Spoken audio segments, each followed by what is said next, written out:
Lumika ng malalindol na pagyanig ang malakas na pagsabog at sunog sa iligal na paggawa ng paputok sa isang barangay sa Dagupan. 5 ang sugatan sa insidenteng yan. Nakatutok si Sandy Salvacio ng GMA Regional TV.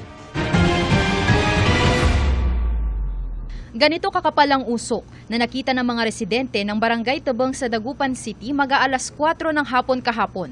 Dahil yan sa pagsabog ng isang iligal na paggawaan ng mga paputok. Kwento ng isang residente, nagpapahinga siya sa bahay nang marinig ang magkakasunod na malakas na pagsabog. Parang bulkan na sumabog. Napakataas yung ano? Oo, lakas. Ang lakas ng lindol. Nakahiga ako. Nagkasira-sira raw ang mga bintana at ilang gamit sa bahay.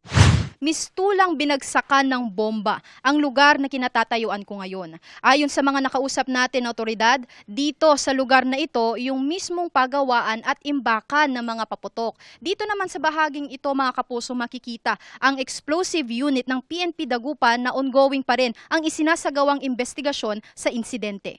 Ayon sa mga nakausap namin, hindi nila alam na may pagawaan ng paputok sa lugar. Initially po 3 yung tinakbo sa ospital, pero after 2 hours, may 2 pa na matanda na tinakbo sa ospital kasi nasabugan siya ng mga bubog.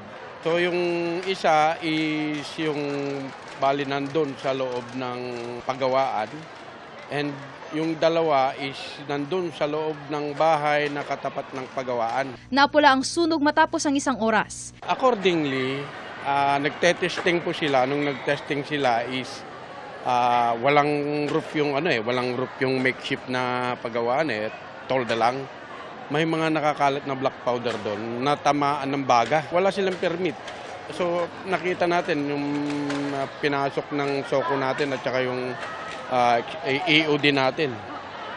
At saka wala silang mga gamit, devices for safety. Based sa report natin is nasa 4 na mga bahay yung nagtamo ng damage doon sa area. Yung majority ng damage nila kasi is yung sa pagsabog. Sinusubukan ng GMA Regional TV 1 North Central Luzon na makuhanan ng pahayag ang may-ari ng pagawaan ng paputok. Kailangan malayo po yung site na pinaggagawan natin ng paputok sa any structure, especially po yung mga bahay. Nagpapatuloy ang investigasyon ng mga otoridad sa insidente. Mula sa GMA Regional TV at GMA Integrated News, Sandy Salvacio, nakatutok, 24 oras.